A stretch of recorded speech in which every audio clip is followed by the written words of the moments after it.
Today we are gathered to welcome Rahul Gandhi, the new president of the Indian National Congress.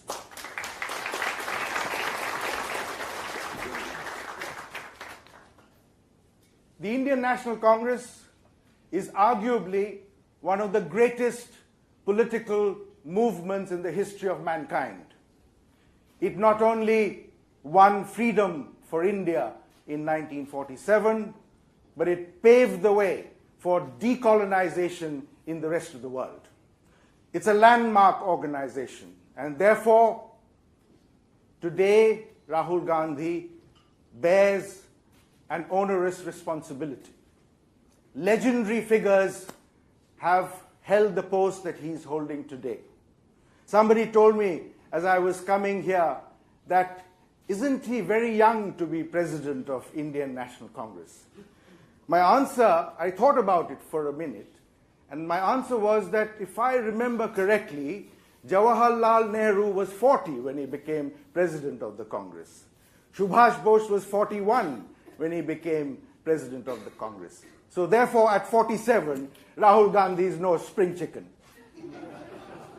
And with those words, I will now join him in a conversation, and thereafter we will have questions from my fellow journalists.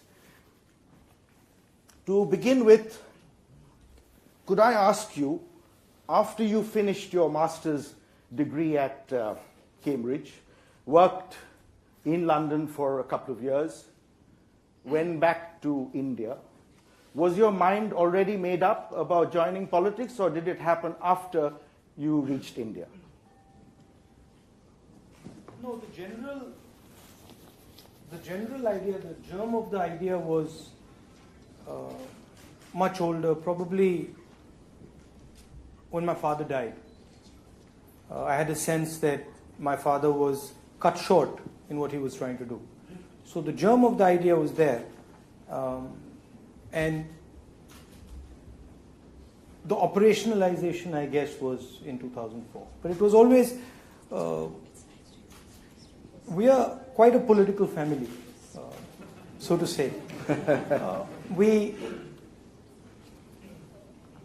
When we used to sit with my grandmother when we were small, the discussion on the table was always about what was going on in different Indian states, what different states were saying, what the politics was. So it was almost in our everyday life, the conversation and the ideas. So certain things started to disturb me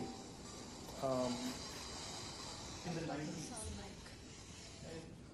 Started to get disturbed by the trajectory of India on certain parameters. And that also was a triggering factor. What were these factors which were disturbing you? A division. The division I could see developing, which is now crystallized, and which I consider to be a threat to India. You went through two very traumatic experiences. One, the assassination of your grandmother when you were about 13 or 14, and your father's unspeakable death when you were around 20. These, did they leave a scar on you?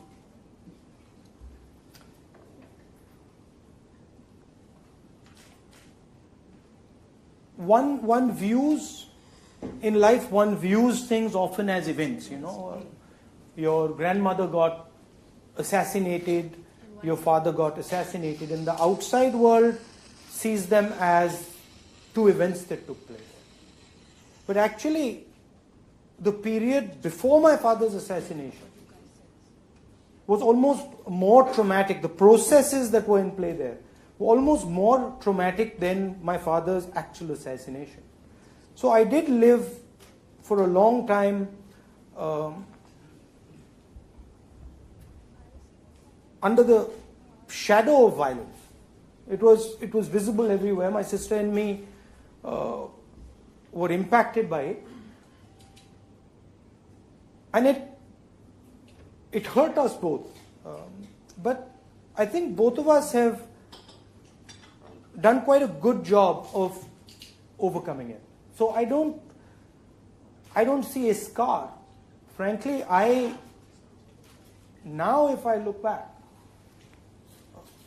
I see learning. It's the opposite of a scar. It was very difficult to deal with at the time, but it has shaped me in some ways that I value tremendously. It's allowed me to see the futility of violence. It's allowed me to see violence from the other side. You know, when I was saying in my talk in LSE yesterday, the only people who talk and glorify violence are the people who've never had it done to them. Somehow there's a feeling among a lot of people that violence is like, you know, like the movies. But that's not what violence is like. Violence hurts every single person. It hurts the person who is against whom violence is being carried out. But frankly, it hurts the person who's carrying out the violence much more. So it's given me some very powerful tools that I'm very proud of. It was tough. I mean, it was tough to see someone you love very much being killed. You're hearing it was tough. What I'm trying to say is I'm unable to hear it when I walk. So Can you today, when your critics say that you are a man with a privileged background, coming from the family that you do, and that the Congress Party, a great movement, is today effectively run by a family, what's your answer to that? I mean, first thing, my family has not been in power since my father was Prime Minister. This is somehow something that is forgotten. We've had Mr. Rao, we've had Mr. Manmohan Singh for 10 years. So the idea that my family is in power is, you know, we are members of my family who are Prime Minister, that's 30 years ago. So that's one aspect. Second aspect is that yes, I am born in a family. Listen to what I'm saying. Talk to me about issues. Talk to me about foreign policy. Talk to me about economics. Talk to me about Indian development. Talk to me about agriculture. Openly, freely. Come at me with whatever questions you want. And then judge what I am. It's interesting to me that the Prime Minister of India struggles to have this type of a conversation. He can't sit here. He's never done it. And he can't sit here. And a large part of it, frankly, is understanding of issues. I've worked now for 14 years, 15 years in the political system. I've taken a beating. I've learned a lot. I'm a person who listens. I'm a person who respects other people's ideas. And the most important thing to me about myself is that I see through hate. I can. And I really think I'm proud of that. But at the end, it's your choice. Do you condemn me for the family I come from? Or do you judge me based on my capability? That's your choice. It's up to you, not up to me. So 14 years as a member of parliament, how would you say your political ideology has evolved? What is your political ideology?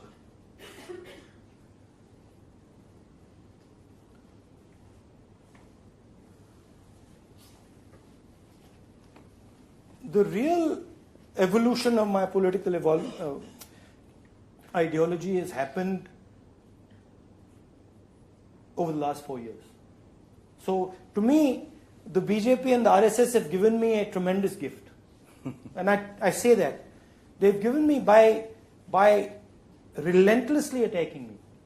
And by attacking me on every front again and again and again and again, they've actually developed me. So I have to thank them for doing that. My political ideology is, it's a very old idea in India.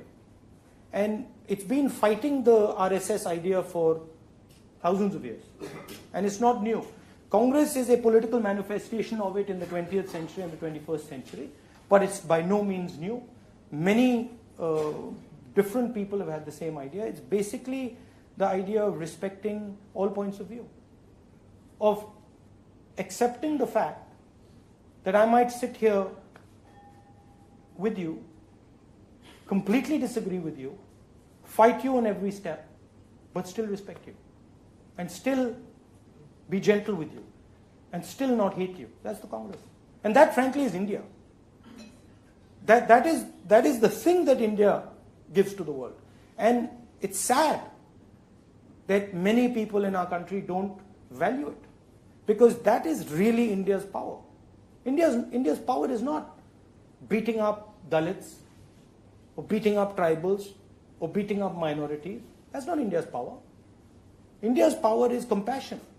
India's power is its ability to work with 1.3 billion people, transform 1.3 billion people, similar to the Chinese, without practically no violence. This is a beautiful thing. And it's something that Indian people should be proud of. But in the politics of today, you discredit it. You say that, oh, you know, what has India achieved before Mr. Modi got here? Okay? Well, I'm delighted you've joined us in this open conversation live on television and social media worldwide. And have you invited Mr. Modi? That's a good question. No, have you? I don't think Mr. Modi accepts invitations from associations like us. Yeah, he won't. You see, this is the thing. People talk about dynasty. He won't be able to sit here. He will not be able to answer your questions. I'm sitting here and I'm saying to you, throw whatever you want at me. I might make some mistakes. I might go wrong. I'm okay with it. I'm not perfect. I'll learn. The next time you ask me the same question, I'll come up with something better. But I at least have the guts to sit here. Being a politician, sitting here with so many journalists, live streaming, is risky. I take the risk because I value this conversation. I think this conversation is more important than the risk that it imposes on me. That's not how the Prime Minister thinks. And I would be very happy to have a conversation like this with the Prime Minister sitting here, in front of you, discussing corruption, discussing Rafael, discussing agriculture, discussing foreign policy, but he won't do it. Now you've got to try and figure out why he won't do it. It is, of course, true that in the past year, Arun Jaitley and Nitin Gadkari have been with us, but we haven't had the pleasure of Mr. Modi's company yet. Having said that, I think you got a rapturous reception at the London School of Economics yesterday, and in the morning, and here, bilateral relations between India and Britain has pretty much collapsed. Trade is down sharply. There's serious friction on issues of immigration, if not others. How would you repair a relationship which has gone down the tube in this manner? I think the entire world is in a flux. There are underlying reasons for why this is happening. I said in both my interactions yesterday, the central question as to how, sorry. On that note, please switch off all mobile phones. Apologize. So the world is in flux. The central question that India is asking Europe is asking, and the United States is asking, is how do we get our youngsters jobs in the 21st century? And frankly, we in the Congress Party have a sense of how that can be done for India. It's not being done currently, and it's a huge challenge. So everybody is in flux, and everybody is, in a sense, running for cover. Everybody is trying to protect their space. Everybody is trying to look inwards. And that is why some of these relationships are running through rough weather.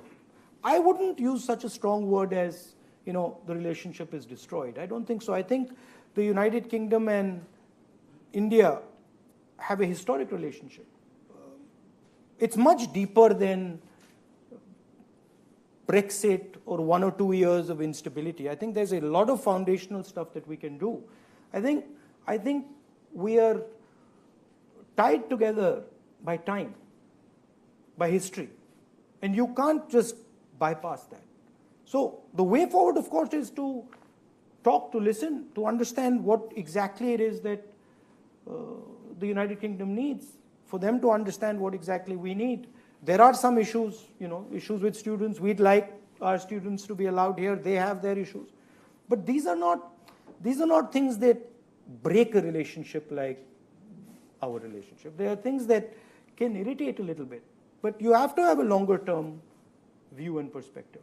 Since you're a member of the External Affairs Parliamentary Select Committee, I take it that you keep a close tab on what's going on.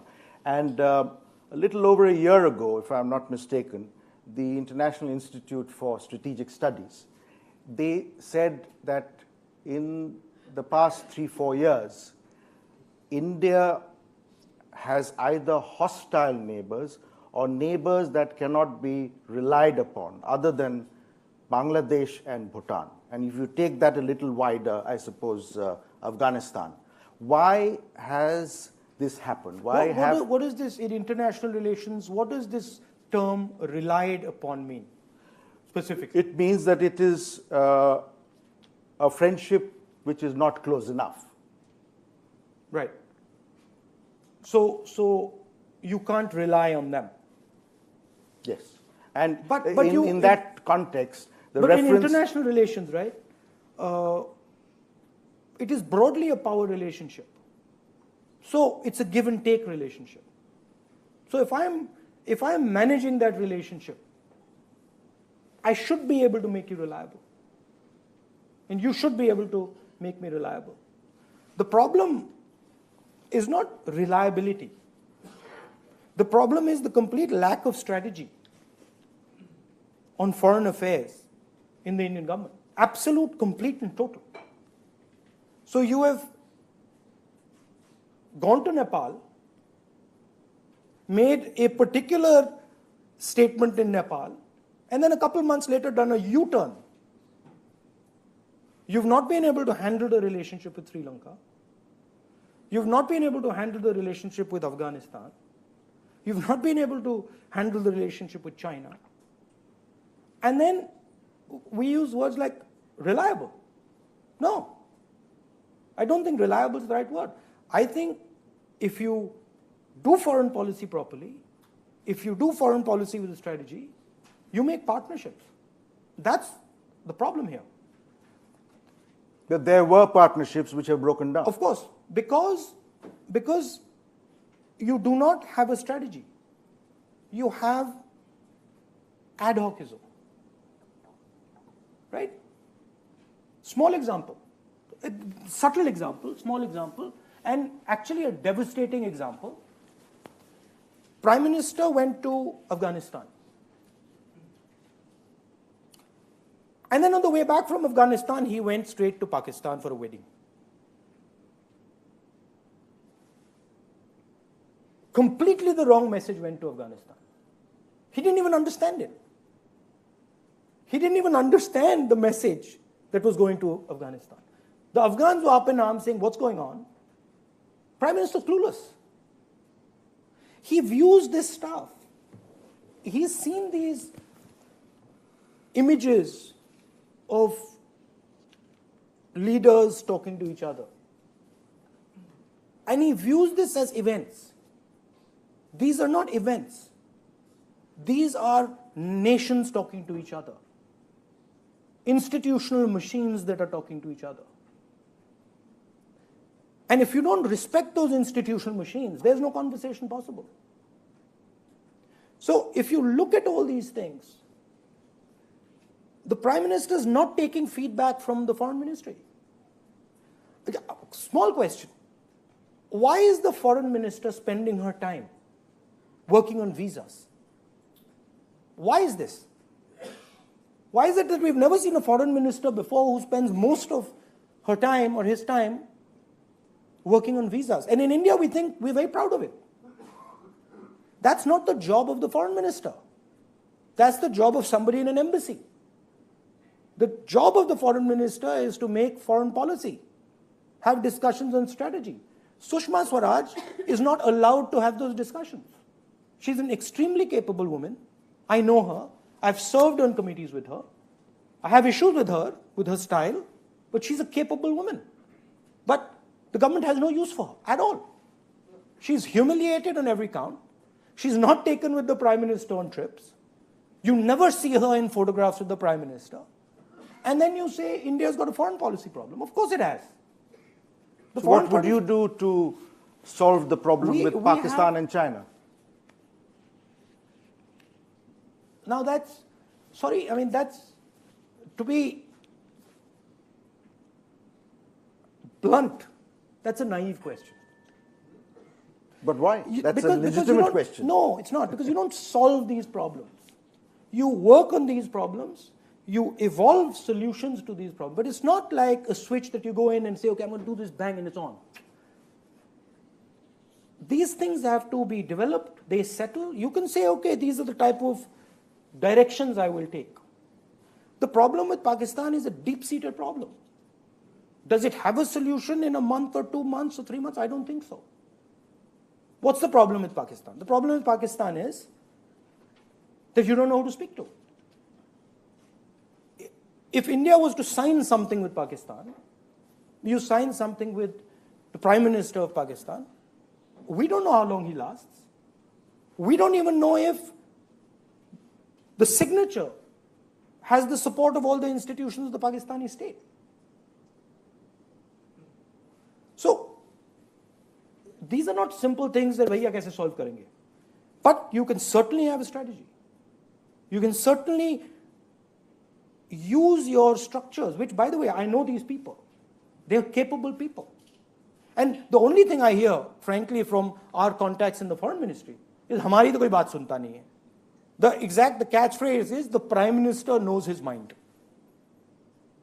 Now, in a country of 1.3 billion people, it's okay for one man to know his mind. But he's not interested in knowing the mind of anybody who works in any of the institutions. That's the problem. You take demonetization. Pretty much every economist in the world says this is a crazy idea. And it is. But the real problem with demonetization is that institutions like the RBI, who have defended our economy, built our economy, institutions like the Finance Ministry, people like the Chief Economic Advisor, the Finance Minister, are just ignored. You lock your cabinet in a room. You lock the elected power of India in a room. You don't ask them. You don't even ask them, listen, what do you think? That's the voice of India. Those are just not cabinet ministers. That's the voice of India. You lock the voice of India in a room and you demonetize? What is that? So there is a complete disrespect for the tremendous talent that are Indian institutions. I've come here because I respect your institution. I've come here because your institution does an extremely valuable job. And I've actually come here with my head bowed. I'm not bluntly saying it, but with my head bowed to say thank you for what you do. And I'd like to listen to what you have to say because it might help me. So there are two completely different ideas here. India has reached where it has, not because of one man or one party or one group of people. India has reached where it is because 1.3 billion people have brought it here. And those 1.3 billion people are reflected by institutions. Election Commission, Supreme Court, High Courts, Vidhan Sabha, Lok Sabha.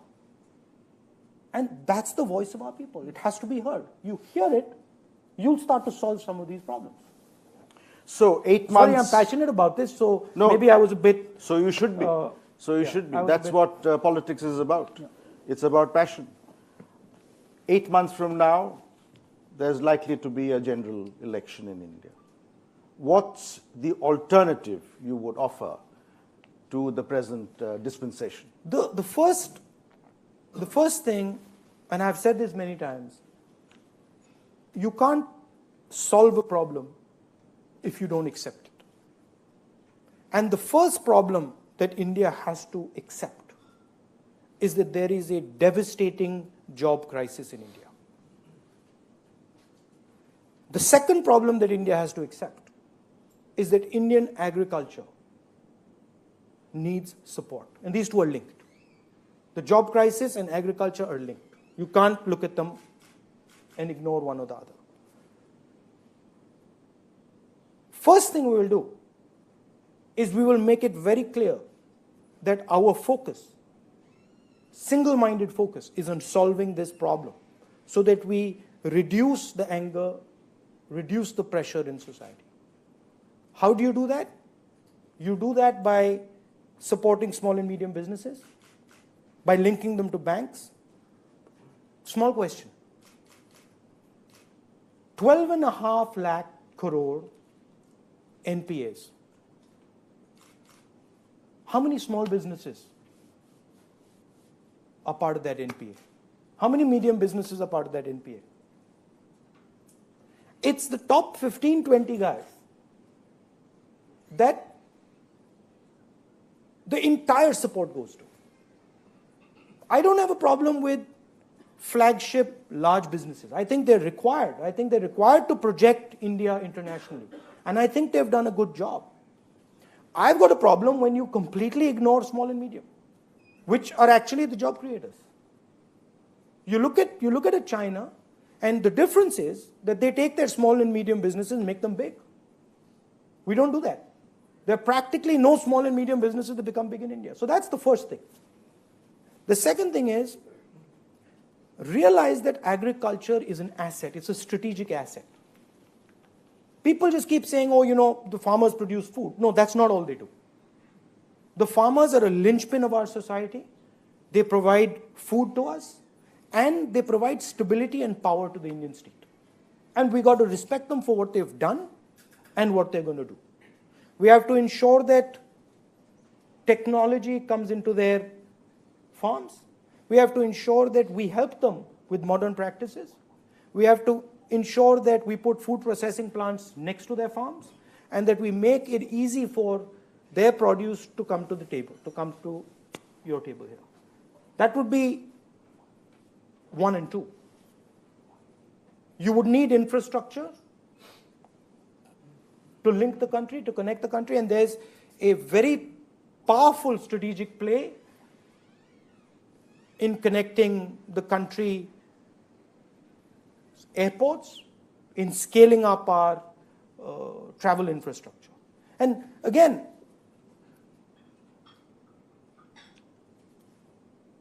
where I get disturbed is where we dumb down the conversation and say, you know, the solution to all India's railway problems is the bullet train. And then we don't talk about the real issues. It needs to make them realize that we're not doing charity here for you. You're our strength. We believe in you. Now go and do your work. We're with you all the way. That's generally when I meet farmers, that's what they say to me. हमें आपसे कुछ चाहिए नहीं. बस आप हमारे साथ खड़े हो जाओ और देखो हम क्या करते हैं. That's the spirit. Finally, we have to look at our education system and our healthcare system. You can't have an urbanized country where old people, youngsters, simply cannot afford healthcare. And you cannot have a country where you have the world's best institutions, education institutions, and then everything below them is disastrous. So that would be the type of stuff we would focus on. But the emphasis would be on coalition building, on understanding what stakeholders need and what they want, and building alliances between stakeholders. I'll give you a beautiful example. Some economists came to me surprised a couple of years back, and they said, we've done the numbers. And what we've realized is that a huge part of the economic growth that came in the UPA 1 and UPA 2 was because of NAREGA. Was because of the guaranteed work program. The guaranteed work program basically fired the rural economy. And our support to the farmer and our support to the worker on his field actually fired off the Indian economy, which is, by the way, a huge part of the problem that is taking place today. Mr. Narendra Modi sees NAREGA as a handout to poor people. NAREGA is not a handout to anybody. NAREGA is the creation of a minimum wage in India, and NAREGA was economic strategy. And I'm shocked that the Prime Minister doesn't understand this. So those would be the type of things. But the emphasis would be on listening, on accepting mistakes when we make them, on being humble, and on trying to carry people together and say, listen, we're one country. Everybody has brought us to this place. We're going to carry everybody. We're not going to leave you because you wear a blue suit or because you wear a red suit or because you have a particular religion or a particular community. This is everybody's, and we've got serious challenges in front. We've got a challenge coming from Chinese organization and Chinese, the manufacturing parts of China. And that's what we really should focus on and deal with. You mentioned alliances, and that could be crucial to your strategy. My mother lives in Kolkata, and therefore I'd like to ask you, in West Bengal, who would you go with? The CPIM or Trinamool Congress? Now you're asking me strategic questions. Look, we are working out a broad coalition. In Bengal, we have a organization, and I tend towards asking my unit in Bengal and letting them decide. We are having those conversations, so it's not really decided one way or the other, but the emphasis is, and this is a consensus among pretty much all leaders of the opposition, that the RSS is threatening the institutional order of India. They're systematically attacking organizations and putting their people into them. 4 justices of the Supreme Court have come out and said it, that we are not allowed to work because of, and they named the Loya case. Very specific for Supreme Court judges to say that. So we are defending that line. And nothing is going to come between us in defending that line. Conversations of leadership, who's going to lead, are going to happen after the election, after we have pushed the BJP and the RSS back. So 9 months from now, do you see yourself as Prime Minister? I don't have these visions. I don't see myself. My job right now, I view myself as fighting an ideological battle. And this is really the change that has come in me after 2014. I realized after 2014 that there is a risk to the Indian state, to the Indian way of doing things. And I'm defending that. I don't see myself in this way or that way. I just get up in the morning and I say, okay, how do I defend the Indian institutional structure? How do I make sure that the country I love works together? Rahul Gandhi, thank you very much indeed. Thank you.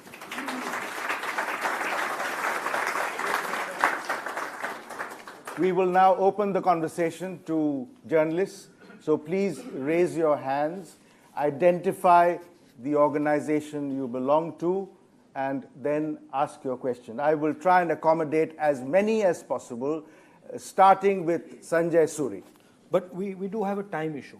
Yes, and within a certain... Is it possible for me to use one of those mics and walk around here? Yes. When they're asking, so it's more...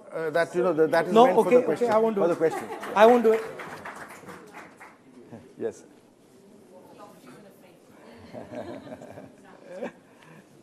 Mr. Gandhi, this is Sanjay Suri from CNN News 18 television. May I first assure you, sir, that contrary to a statement put out by your party, any concern raised over 1984 is not hostile or planted. The Congress party seems to have locked itself into a knee-jerk denial over this.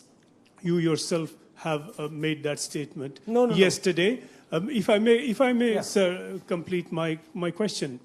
The fact is that the denial seems to have become a big part of the problem, because this kind of denial is leading to a denial of justice that is wrong in itself. It is also creating a huge problem politically in India and outside.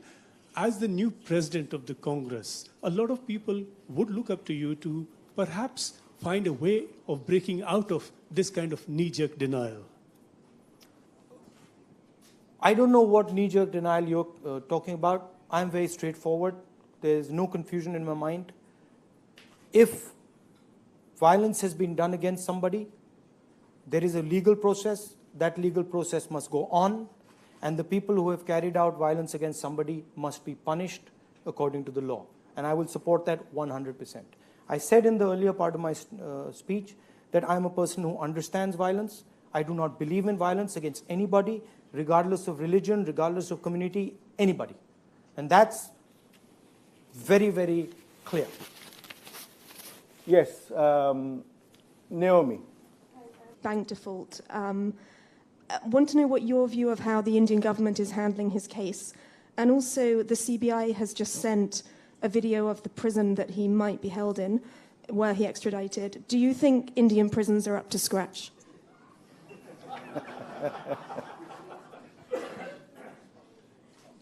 Indian prisons are up to scratch. Indian prisons are difficult places.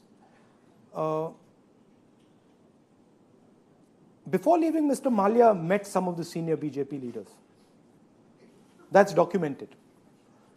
I won't name who, but he did meet them. So they're pretty lenient with these people. Mr. Nirav Modi took 35,000 crores. Mr. Mehul Choksi, they took off. And strangely, when the government of the country where they were sent a notice to the Indian government didn't really respond to the notice. There are relationships between Mr. Nirav Modi, Mr. Mehul Choksi, and the Prime Minister. And these relationships come in the middle of justice. But the real question is, when we talk about job creation, Indian banks gave 35,000 crores to Mr. Nirav Modi. Mr. Narendra Modi let him run away from India. How many jobs did Mr. Nirav Modi create? That's the real question. On what basis was he given 35,000 crores?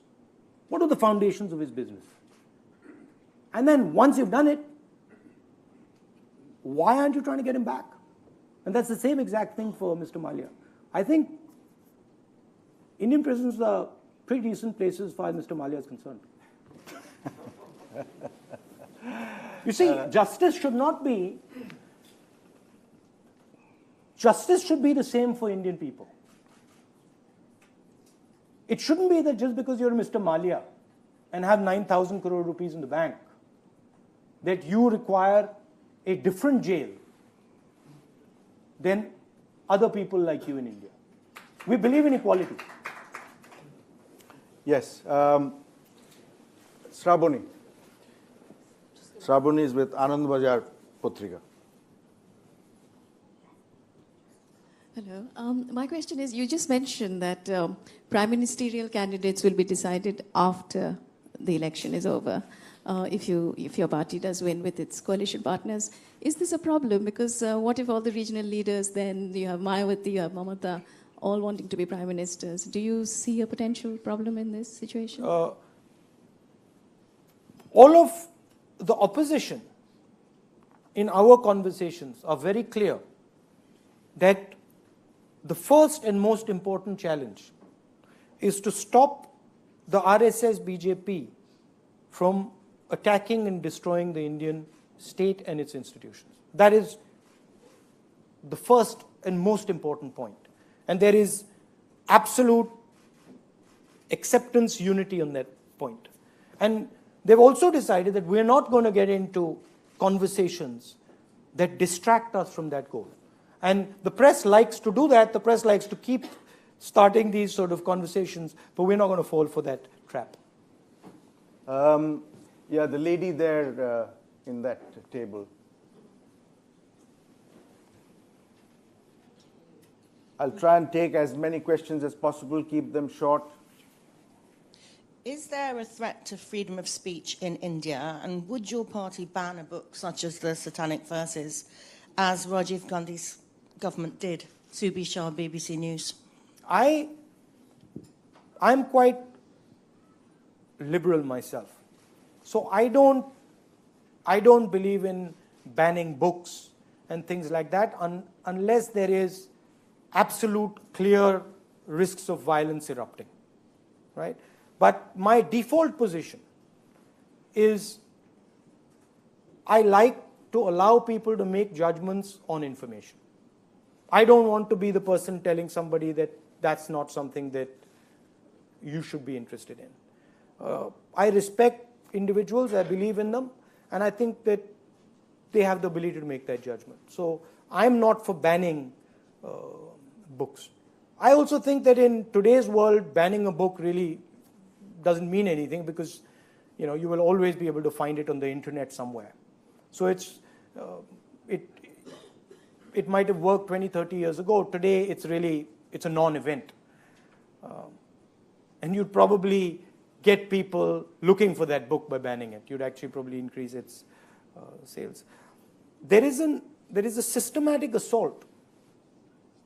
There's a systematic assault on freedoms in India. There is an attempt to impose one ideology on our country.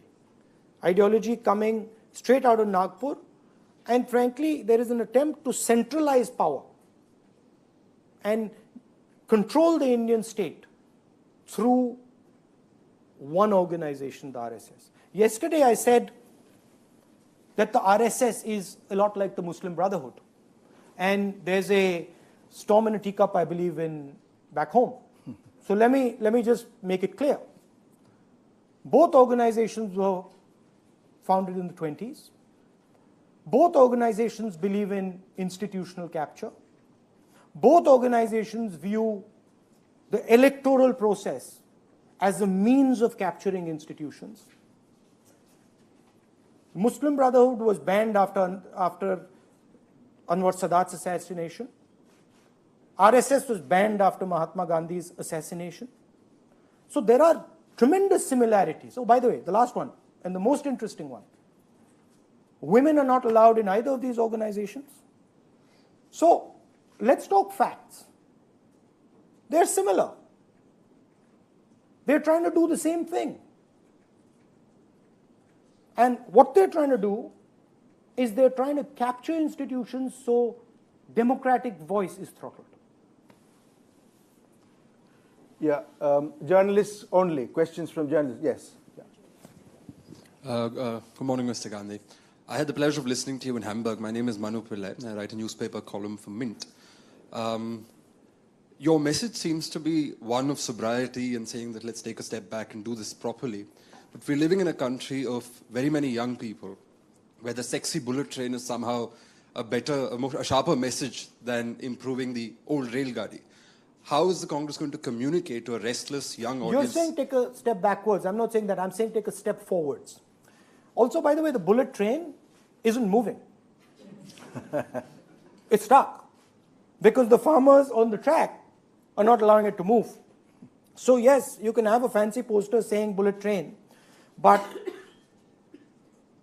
the cost of a ticket on that bullet train is more than an Indigo flight, will be more than an Indigo flight. And it's about 1 lakh crores for a couple thousand people a day. That's a bad investment. By the way, we were offered the same thing by the Japanese. You know what our response was? Our response was, give us the money and help us strengthen Indian railway infrastructure. Give us 1 lakh crores. We'll gladly take the money. But what we'll do is, we will strengthen railway infrastructure, increase the speed of the railways, of the entire railways, not by 300 kilometers, but by 30 kilometers an hour or 40 kilometers an hour. We'll make it much safer, and you will see the GDP need to do that. So when you go into details, the solutions are there. But you kill the solutions because you don't want to go through the rigor of actually developing the solutions. Mr. Modi himself said it. I mean, you might have seen the video. He himself said it. Look, the bullet train is not important. You see, the world has to see that we can make a bullet train. It's all about seeing. It's not about the truth. But that stuff doesn't work. And there's a lot of truth that we can do that's very powerful. We can revolutionize healthcare in India. We're sitting, you know, you press guys make fun of me. But we're sitting on a healthcare gold mine. Our population, our medical processes, the fact that Indian doctors are there in pretty much every country, healthcare itself can create a strategic transformation of our country. But there's no conversation. Right? And when I say the future of medicine lies in connectivity, lies in connecting the processes, medical processes, the press laughs at me. It's fun, but they're wrong. It's the same thing I used to hear when I was a kid, and leaders of the BJP were giving speeches saying, very senior leaders who went on to become very, very senior, won't name them, were saying that Rajiv Gandhi's gone mad. What use are computers? This man doesn't understand India.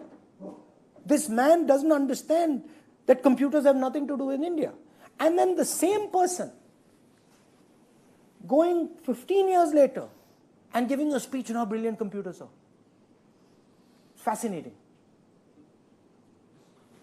Yeah, the gentleman at the back there. Yes. Is that Faisal? Yes. Faisal Islam from Sky News. Mr. Gandhi, I just wondered, I was very struck a couple of years ago that there was a quote from Steve Bannon, the chief advisor, former chief advisor to President Trump, obviously, and he said that Modi's election in 2014 was the beginning of a global revolt across democracies, part of the convulsions that we've seen, obviously, with Trump's election, maybe with Brexit too, in other parts of Eastern Europe. And I presume from that he's talking about the connection of nationalist policies with the internet and Facebook. I wonder what your reflection on Mr. Bannon's comments about Modi are, and how do you think that your democracy, obviously the biggest democracy in the world, is being impacted by Facebook and digital disintermediation of the media?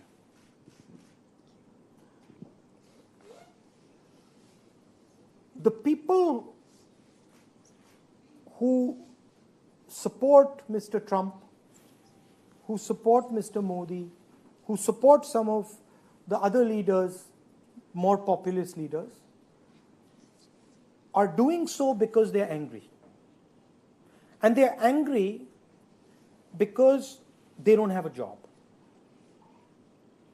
And Mr. Modi, instead of calming this anger, instead of telling our country that, listen, yes, we have a problem, it's called the job problem, and we're going to work together to fix it, Mr. Modi does something very unpatriotic.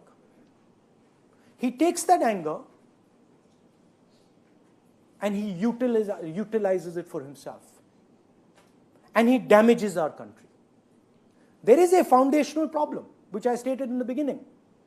Neither the Western world nor India is able to solve its job crisis for the blue-collar part of society. And that is leading to anger, and that is what a Mr. Modi rides on.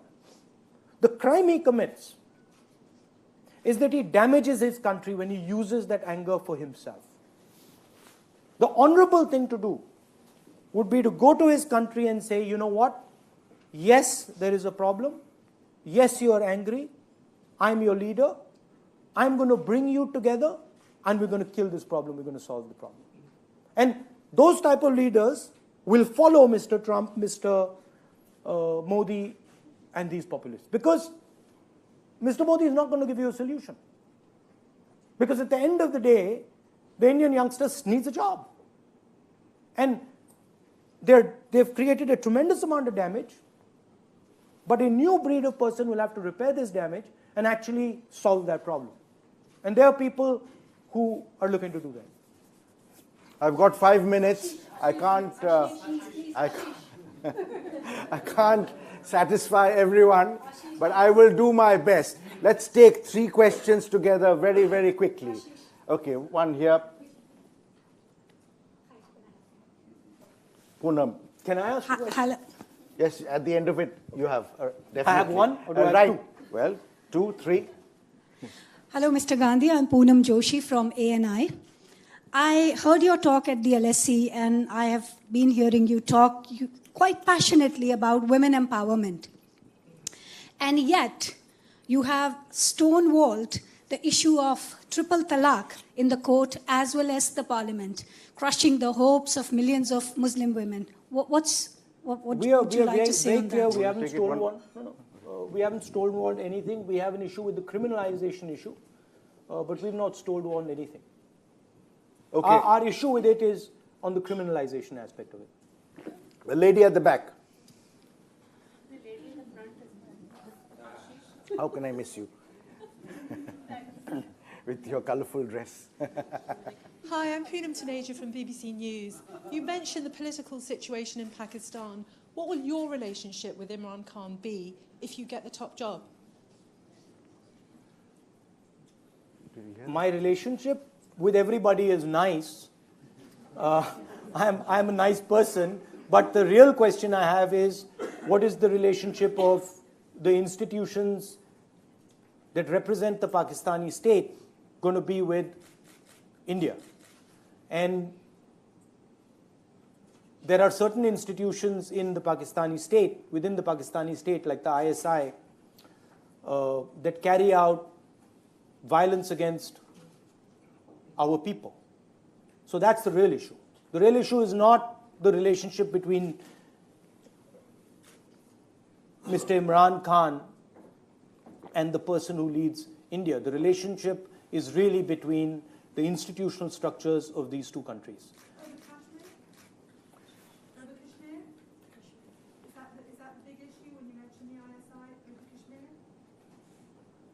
No, not Kashmir, not only Kashmir. The idea that you can export violence into India. And it's more than Kashmir. And that's something we simply will not tolerate. So, Lavina and then Radhika. Hello, I'm Lavina from Aaj Tak India Today.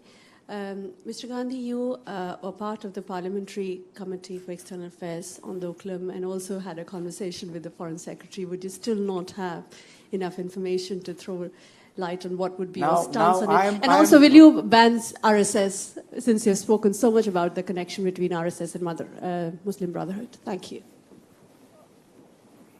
As I said earlier, I don't believe in banning things. I don't think banning things solves anything.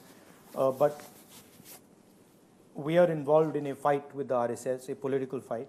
And again, I don't have personal animosity towards any of these people, but I have an ideological difference with them. The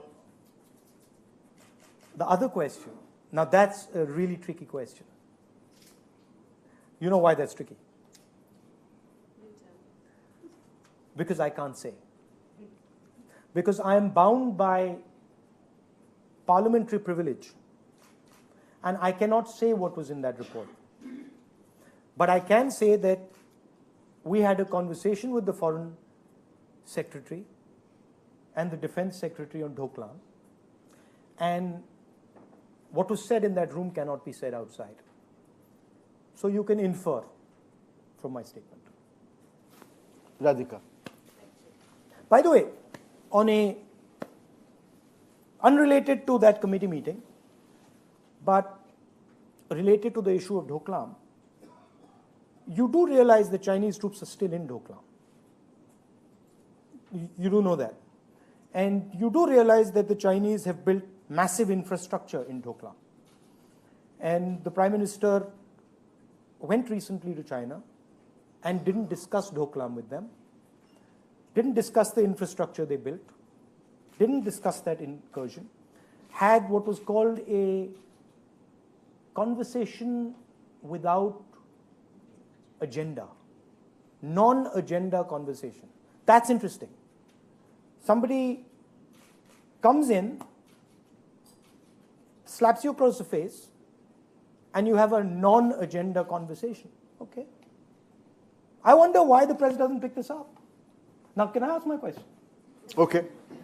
Now, that's one question. Why doesn't the press pick up the fact that Chinese troops are still in Doklam? But the second question, the more interesting one for me, is this business of Rafale that I keep talking about. And that is now gaining traction in India, and is a question that is beginning to be raised among young people. And all the young people listening to this, I want you to hear this carefully. HAL has built military aircraft in India for 70 years. The best Indian engineers worked in that company, made the MiG, Jaguar, Mirage, Hawk, all sorts of aircrafts they make. They were going to be given the Rafale contract, and they were going to build those planes in Bangalore. Price of those planes at that point was 526 crores a plane. Mr. Modi goes to France. On that delegation, with him is Mr. Anil Ambani. Youngsters, listen to this again. On that delegation with him is Mr. Anil Ambani. He personally changes the contract. The price of the plane goes from 526 crores to 1600 crores. HAL has built planes for 70 years. Mr. Anil Ambani has never built a military aircraft. In fact, never done any military work at scale. The company that got the contract was formed 10 days before. One of the biggest military contracts in history. And the company that got it was formed 10 days before the contract. Small footnote, Mr. Anil Ambani is 45,000 crores in debt. HAL has no debt. Prime Minister bypasses the Defense Minister,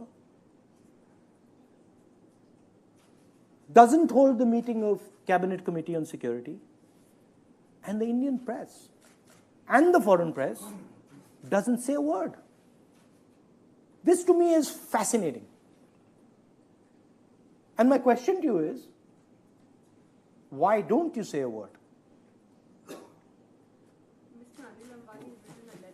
I assure you that members of the IJ will give you a fair treatment. Okay, thank you.